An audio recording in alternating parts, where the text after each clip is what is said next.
Hey. Thought it was over, but I'm back again. Whew. Van Silk not in my house. I just ran across a situation on Instagram. Fat Joe, Uncle Luke, Luther Campbell, 2 Live Crew, legendary, Miami. This business is real funny because the situation I'm going to talk about right now is the same situation that happened to me in hip hop. And I've been in hip hop before both of them, before Luke and way before Fat Joe. Because he's younger than both of us and I'm older than Luke. I guess evidently Fat Joe was on Mad Hoffa, which is a great show, barbershop setting, talking about he discovered Pitbull and he discovered Trick Daddy. Now, Joe explanation is that he took Trick Daddy to Craig Callaman. Shout out to Craig. And Slip and Slide Records is where Trick Daddy and Trina were signed to, which is owned by Adam Levy. And Adam Levy's father is the same guy that had Frankie Lyman. Morris Levy. Morris Levy is the same guy that gave Sugar Hill the funding for Rapper's Delight. He had Roulette Records, other labels. Long story. But that was after. Same thing with Pitbull. Bryant Leach hit me with Pitbull and asked me to help promote the record early on. Actually, when it was on TVT. Here's the scenario. Luke got wind of it and took offense to it, and I can understand. Because in my case, back in the days, I discovered the Force MCs, who now became the singing group, the Force MDs. But it was always told that the late, great Mr.Magic discovered them, and that's not how it go. And the Soul Living Members DVD will tell you to this day, no, it was Van Silk that put us on. He's the one that discovered us, but Mr.Magic afterwards got us signed to Tommy Boy. That's number one. Number two, a young kid named Douglas Davis, known as Dougie Fresh, the original human beatbox. I discovered Dougie, but I did not get Dougie his record deal. So this is where the conflict is coming in between Luke and Fat Joe. A lot of people don't understand that Luke, 2 Live Crew, early 80s, Luke was the only person bringing groups to Miami to do shows. I can attest to that. Another thing is about Luke, he did have Trick Daddy first. But nothing, he put him on. But it didn't materialize into a deal. But you're in the machine to get a deal. Same thing with Pitbull. He had him first. And it didn't materialize into a deal. But it's up to these artists to say, hey, I was with him first. He the one who discovered me. You might have got me the deal. Same thing with DJ Khaled. Luke got him the job at the radio station, the underground radio station, I think it was. Even Deion Sanders will tell you. But nothing moved in Miami without Luke. Okay? He's the godfather. Miami bass sound. Can't take that from him. And the whole thing was Luke took offense to it. I guess he came back at Fat Joe on Instagram and he went live tonight, 7 p.m. and Fat Joe came on. And you should go to Luke's page on Instagram. I'll put the information up. But I'm going to give you a little piece of Luke and Fat Joe having a conversation to clear things up as gentlemen. But the funny part about this whole game is Bobby Robinson, Enjoy Records, doo-wop scene in the 50s and 70s with hip-hop, put out Grandmaster Flash, The Funky Four, and all these hip-hop groups on Enjoy Records. But this is the same man that actually discovered Gladys Knights and the Pips and put their records out first. So, in my terminology, there's a difference between discovering somebody and putting somebody on. Because Dougie Fresh will tell you right now, this is the man, me, that gave me his start. Now, I might not have got him the record deal, but I got him his start. I put him on, he did mad shows and all that. Same thing with the Force MCs. There's a picture with me, Stevie D, and Mercury, and Dr. Rock. God bless Mercury and Dr. Rock's soul. But my whole point is that people got to be careful on how things are said and what they say. Because, to be honest with you, there's a lot of other groups that I could say, hey, I discovered them, but I was never part of the deal. Because a lot of us back then wasn't thinking like, oh, well, you know, I got this group here and I'm putting them on shows and all that. And next thing I know, they got a record deal. Because that's how some people move. But at the end of the day, if they got to be man enough or woman enough to say, nah, that's the person that discovered me. I was with them first. In the beginning of my career, when I was trying to get put on my tape, and congratulations to Fat Joe for taking the tape to Craig Callaman. Congratulations to Fat Joe dropping off for TVT. I owe Bryant Leach, my brother, wherever you at, peace. But my whole thing is, a lot of us did things that a lot of people don't know. Like I just told you tonight about the Force MD, the Dougie Fresh. But at the end of the day, we all must move forward as gentlemen. We must do the right thing. And in conversation, I'm glad that Luke and Joe had a great conversation. And go over there and check out Uncle Luke's page. I'm going to put a little portion of it up. Luke, don't give me no strike. Matter of fact, Luke, you need to get in touch with me. I'm here in Florida.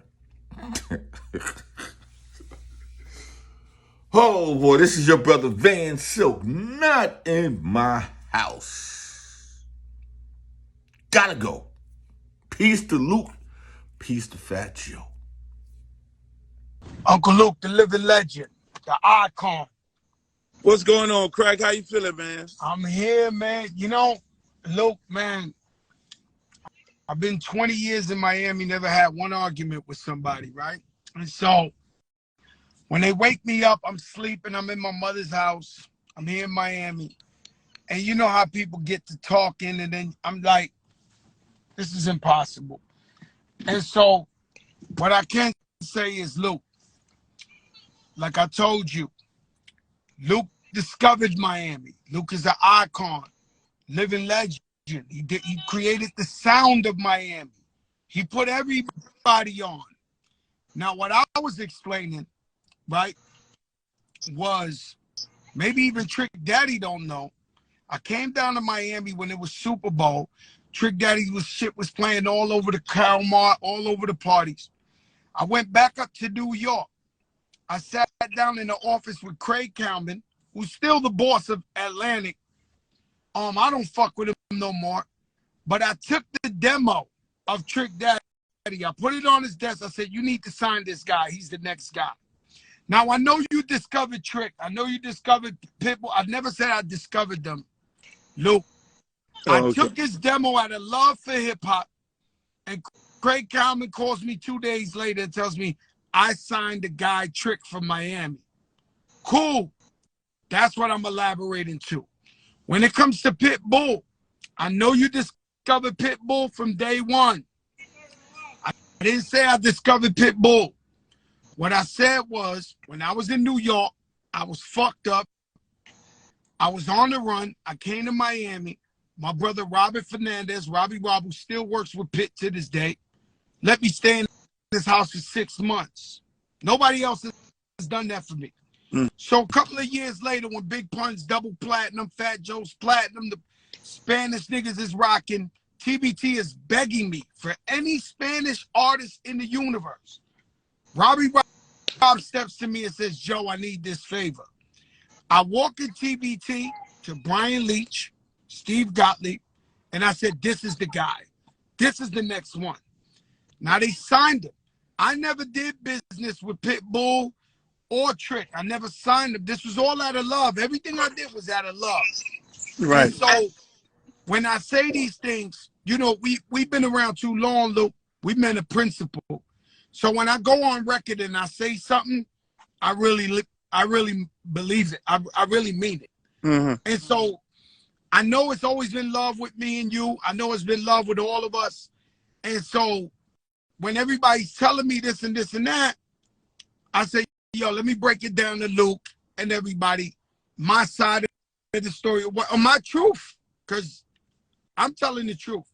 Now, I know when it comes to Miami, you discovered Pitbull, you discovered Trick Daddy, you put Khaled on your radio show, the first main radio show.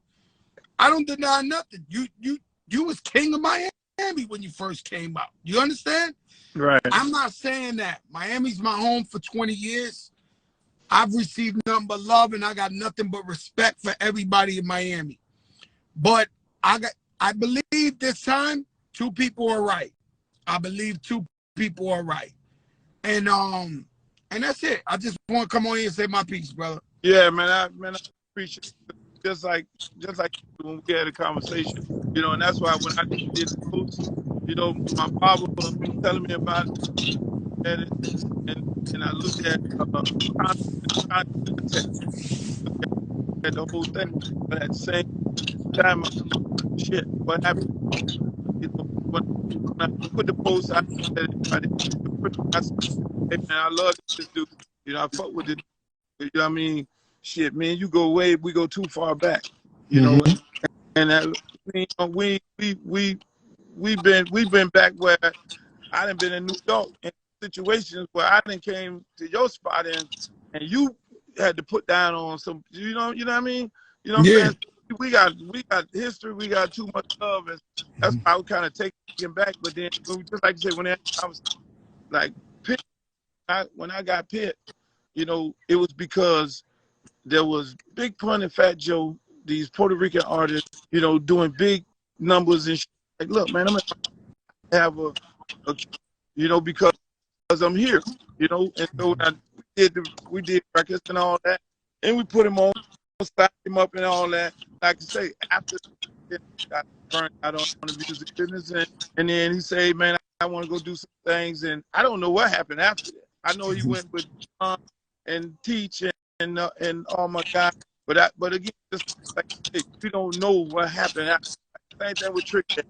You know, I was in bankruptcy, so if I did record with him while in bankruptcy, trying to get all my trying to get clear of all the samples and everything. So I did record with him, and I was able to do it. And I was on Island Records at the time. And I said, hey, Trick, we're gonna do this, and then when I get, then we're gonna.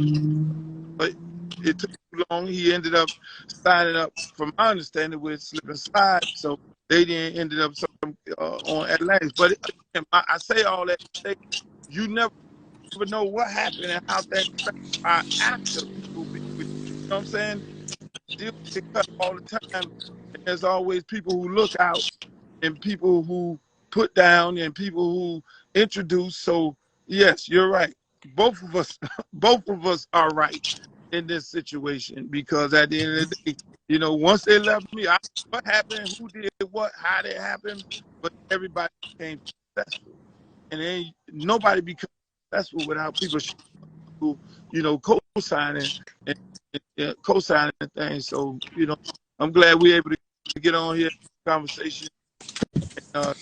Yo, Luke, man, we got nothing but love and respect for you. You're a fucking icon, living legend. You went up against the Supreme Court. Come on, man, Luke. You know,